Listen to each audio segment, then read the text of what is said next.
I'm going to keep my voice out there so long as I have one, and as long as we restore our free speech here. We are free, we are America. How did you get to this point in your career? I'll take that on real quick. I don't know what point I'm at, but I'm still breathing.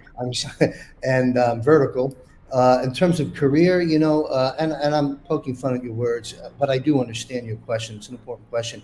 I don't consider it a career. It became, it's a mission. It's a duty. I used to be a financial advisor in my previous life. I had 6 offices, independent offices in 3 states.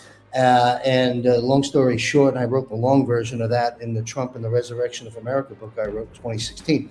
But real quickly, I needed a higher calling and moved into the Patriot movement, if you want to call it this, way back then. And it becomes a business activity for me. You launch a YouTube show, and then there are costs to produce, and then you get kicked off, and they take your money and your accounts away, and you start over again. Technology, build a news network. It just becomes, by the nature of things, a business. And having run my own business and being self-employed the majority of my adult life, I guess it became a career. But at the end of the day, for me, it's just who I am, what I do. I can't think of anything else to be doing with my time. In the midst of a war, outside of the midst of a war, there are plenty of things to do on this beautiful planet. But anyway, the bottom line is I'm going to keep my voice out there so long as I have one, and as long as we restore our free speech here. So that's my quick answer. Juan's been at this. He shared a story with me that I'm sure I'm not privy to share here sometime back in my home when we got together. And it's a fascinating story. Juan, if you wouldn't mind, if you could take this on in 2 minutes and share with the folks.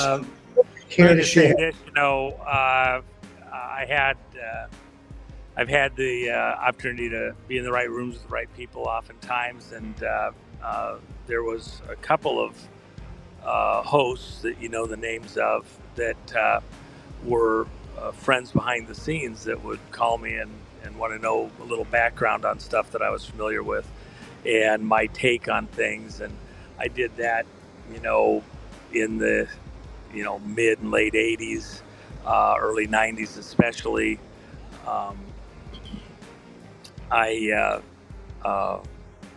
Along the way, there was a particular point with a particular incident where I was providing some assistance to a couple hosts, and they weren't reiterating it correctly, and they were, maybe aggrandizing some of the information, and I was a little bit concerned because behind the scenes there was people that knew that I was actually providing that information. I tried to get them to articulate it correctly. It just wasn't happening. I did an interview to clarify it and make sure that it wasn't being presented in a way that was incorrect, and anything that they were getting from somewhere else was absolutely not me.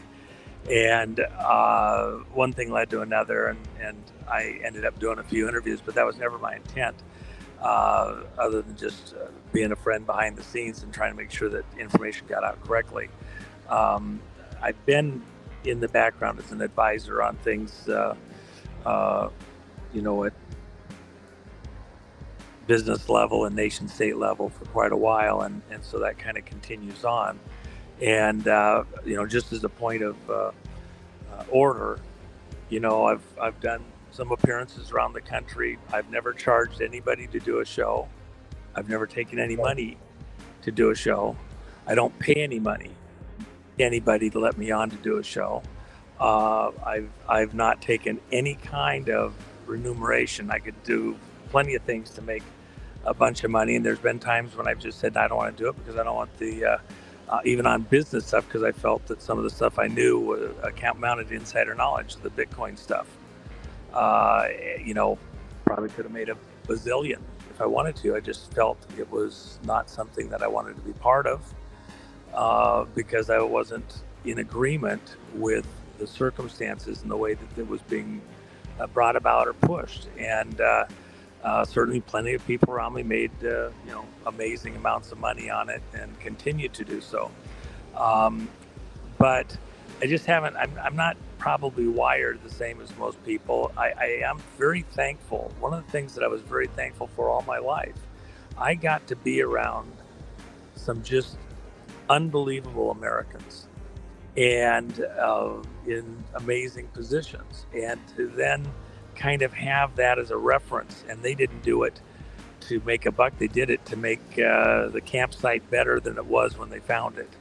We're going to make America better. We still have those people around, in spite of the fact that we got some people with different motives in there that wanted to take advantage of us, and that's not going to stand.